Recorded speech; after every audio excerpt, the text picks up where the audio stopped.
Shalom, shalom. Através desse vídeo aqui eu quero trazer uma mensagem do Senhor para a sua vida. Nesse tempo tão difícil que o nosso país está passando, nosso estado de Alagoas, nossa cidade em si, né? No livro de Ezequiel, capítulo 1, versículo 1 em diante, eu vou ler aqui para nós termos entendimento sobre essa mensagem, do qual já foi transmitida a outros por esse tempo. Diz assim a palavra: Era o 5º dia do 4º mês do 30º ano, e eu estava entre os exilados junto ao rio Quebar. Abriram-se os céus e eu tive visões de Deus. Foi no 5º ano do exílio do rei Joaquim, no 5º dia do 4º mês. A palavra do Senhor veio ao sacerdote Ezequiel, filho de Buzi, junto ao rio Quebar, na terra dos caldeus. Ali a mão do Senhor esteve sobre ele. Nesses 3 versículos que eu acabei de ler para você, fala sobre um chamado de um jovem chamado Ezequiel. Um jovem que recebeu esse chamado no meio de uma crise, no meio de uma situação desfavorecida para muitos, que era terrível, aonde a Babilônia entrou sobre Jerusalém, saqueou a cidade e levou muitos cativos. E no meio dessa crise toda, ao processo que Ezequiel estava passando de estudo, trabalhando para chegar ao seu sacerdócio, a executar o seu sacerdócio, para executar o seu chamado para aquilo do qual ele foi convocado a realizar nessa terra. E durante esse processo acontece essa crise. E pela palavra de Deus nos mostra que era um jovem. E no meio da crise, Deus vem até ele e traz um chamado. E traz algo estrondoso na vida de um jovem que estava se dedicando, caminhando para exercer um sacerdócio real. E a palavra de Deus diz que houve tamanha destruição. Nabucodonosor, todo o seu exército, devastou tudo e aconteceu muita destruição sobre Jerusalém. E eu fico imaginando, tamanha era essa crise, essa situação devastadora que veio a levar muitos a uma situação de escravidão, longe da sua terra, passando necessidade, entre outras coisas que aconteceu, que nós possamos aqui estar falando. Mas eu quero focar aqui sobre o chamado de Ezequiel. Logo no capítulo de número 36, bem adiante do que eu já li agora, ele começa a profetizar restauração sobre Jerusalém. Agora imagine só muitos que se encontravam sobre essa situação por tempos em sofrimento, acreditar em restauração, acreditar em voltar às suas origens, em voltar a uma restituição. Mas Ezequiel, no meio de tudo isso, se levanta como profeta de Deus para falar para aquela multidão, para aquele povo de Deus, que haveria restauração, que haveria um grande reboliço de Deus no meio deles, para que tudo voltasse ao devido lugar. No capítulo de número 36, nós podemos estarmos lendo, ou você mesmo pode estar tendo o seu particular com esse Deus e lendo esse livro sagrado, que fala de um grande profetizar de Deus sobre esse povo, sobre os montes de Jerusalém, sobre essa geração abençoada. Um homem que agora começa a receber os comandos de Deus, acredita naquilo que Deus colocou sobre a sua vida, a responsabilidade que Deus colocou sobre ele, ele acredita e começa a transmitir isso para a comunidade, para o povo. E eu acredito que Ezequiel passou por muitas dificuldades para as pessoas ouvir ele. Como muitos de nós, até mesmo nesse tempo de hoje, profetizando que o único refúgio que nós podemos estarmos tendo diante de situações tão difíceis é Deus. É recorrer a Ele todos os dias. Por mais que nós venhamos a fracassar, a ser falho, Deus nunca desistiu da gente. Deus nunca nos abandonou. A palavra do Senhor fala que o profetizar sobre a vida do povo foi tão grande. E o povo precisava entender que eles necessitavam de um reboliço do Espírito Santo de Deus. Porque era isso que estava acontecendo.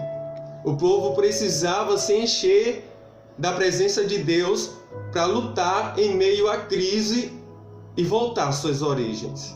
E voltar a uma restauração. E receber o avivamento que Deus estava falando através do seu profeta. Então, dentro dessa palavra aqui, nós encontramos, a pesquisar o significado do nome de Ezequiel, eu descubro que o nome de Ezequiel significa que Deus fortalece.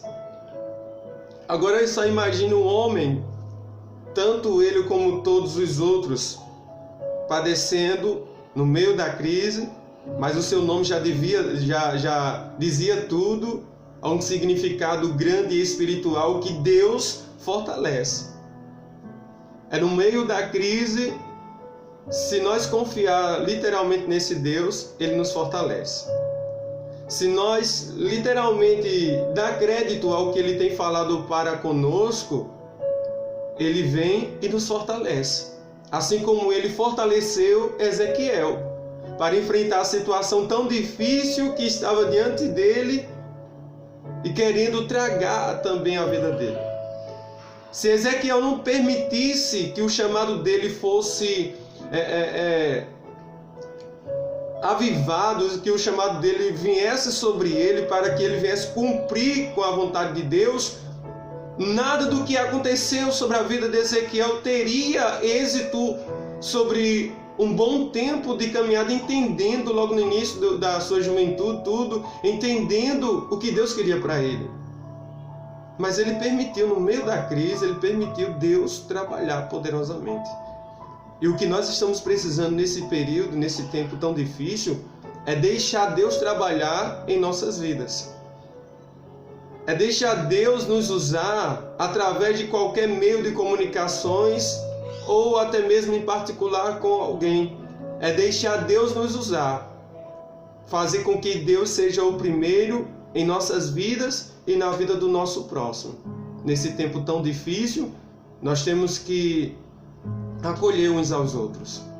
Nós temos que ajudar uns aos outros. E tem sido difícil.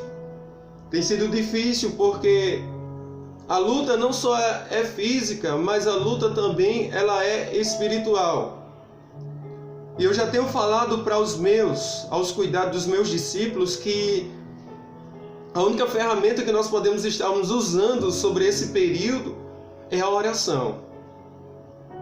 O diabo pode vir tirar nossos bens materiais, o diabo pode vir tirar qualquer coisa à nossa volta, mas a nossa vida com esse Deus ele não pode tirar. A única coisa ou pessoa que pode nos impedir de avançar, de estar próximo desse Deus, somos nós mesmos. Eu vejo que se Ezequiel não tivesse permitido que a vontade de Deus fosse sobre a vida dele, nada disso teria acontecido sobre ele. Nada disso como? No capítulo de número 37, no decorrer da leitura, você vê Deus trazendo uma visão, outra visão na vida de Ezequiel, sobre um vale de ossos secos. E Ezequiel olha para esse vale de ossos secos e só vê a morte.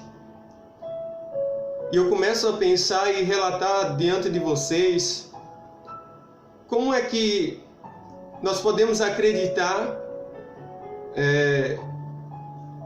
em milagres se tudo à nossa volta cheira a morte? Se o que nós estamos só recebendo é informações de morte, como é que nós podemos reagir em tempos de crise, que nós só estamos vendo pessoas trazendo informações que não existe mais esperança? Mas espera aí, a Bíblia fala que a nossa esperança é Cristo Jesus. A nossa esperança, ela não morreu, ela vive para todo sempre. Então, sobre isso, eu posso acreditar que Deus tem muito mais para o nosso Brasil. Tem muito mais para Alagoas, muito mais para a cidade do qual eu moro, Tapera.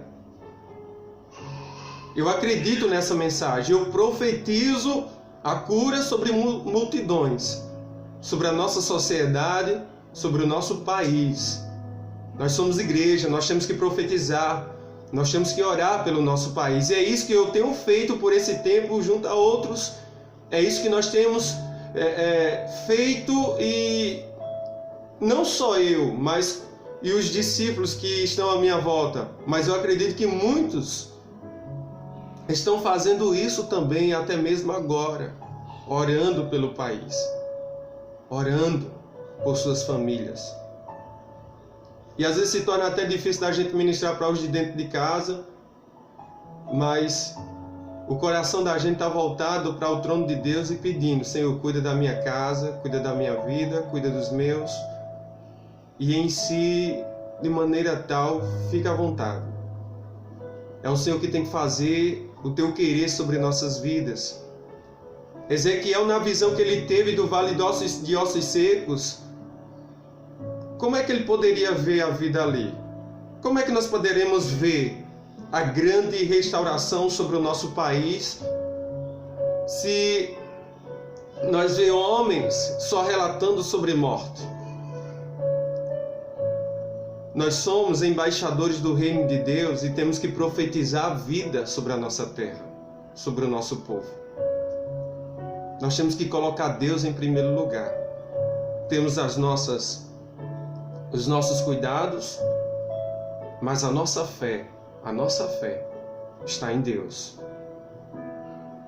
Então, dentro dessa visão que Daniel teve, ou Ezequiel teve, no capítulo de número 37, Deus faz uma pergunta a este homem, a Ezequiel, assim como ele pode fazer essa pergunta para cada um de nós. Será que podem esses ossos reviverem, voltar ao devido lugar? Será que pode haver vida aí? Será que pode haver vida sobre o Brasil? Será que pode vir essa manifestação de Deus sobre o Brasil? Eu acredito que pode, e já está acontecendo. Muitos de nós não estamos vendo o agir de Deus, mas Ele está agindo. Poderosamente Ele está agindo. Eu acredito nisso. E dentro dessa visão, nós começamos a meditar e sentir mais desse Deus a falar conosco. O que é que nós podemos fazer para que o avivamento de Deus chegue sobre o nosso Brasil? Sobre Alagoas, que foi profetizado muito sobre visões e sonhos, que Alagoas é o celeiro de Deus, assim, ou seja, para transbordar sobre outros povos o mais de Deus. Como é que nós podemos alcançar o avivamento de Deus no meio do nosso povo, em nossas vidas? Buscando a manifestação do Espírito Santo de Deus. Você vê que Deus mandou a Ezequiel profetizar sobre aquele vale de ossos secos. E ele fez. E o que ele fez? Ele profetizou. A palavra de Deus nos mostra que cada osso veio para o seu devido lugar e veio tendões sobre eles, veio carne, veio pele, se formou diante de Ezequiel um exército e houve um grande reboliço mesmo ali naquele vale de ossos secos. ele viu um grande exército se levantar diante dele. Ele profetizou. E ele viu a vida chegar sobre aqueles que outrora estavam mortos. E agora ele vê a glória de Deus voltar para aqueles. Agora ele vê a manifestação do Espírito Santo de Deus voltar para aqueles. Ele vê agora a vida vindo sobre aqueles. Sobre um grande exército se levantando diante dele ali. Então, a palavra do Senhor é ela que traz o avivamento. É instantâneo. É de imediato. Se tem a palavra, tem a vida. Se não tem a palavra, não há vida. Precisamos da palavra de Deus, liberar a palavra de Deus. É isso que Deus tem cobrado de mim, liberar a palavra do Senhor, dele. Para que haja vida em nossa cidade, para que haja vida em Alagoas, para que haja vida no nosso país, para que haja vida em nós. O que é que você pode fazer? O que é que eu posso fazer? É buscar mais dentro da palavra, estudar mais a palavra, liberar essa palavra, ser profeta de Deus para as nações, para esse povo que precisa ouvir algo de Deus. Então, no nome de Jesus Cristo, receba a vida. No nome de Jesus Cristo, receba a cura. Agora, no nome de Jesus Cristo, receba o milagre que você precisa. No nome de Jesus Cristo, volte a viver. Que o Senhor lhe guarde, lhe proteja, imensamente lhe encha da sua presença. Ser curado. No nome de Jesus Cristo, no nome de Jesus, que o milagre de Deus aconteça em sua vida. E por essa palavra, o Senhor convoca você para acreditar no meio dessa crise, no meio dessa situação, que Ele está agindo. Volte ao seu posicionamento como profeta do Senhor, como uma mulher de Deus, e profetize a palavra do Senhor. Libere palavras proféticas sobre tudo isso que nós estamos vivendo. No nome de Jesus. No nome de Jesus Cristo. Que Deus nos abençoe poderosamente.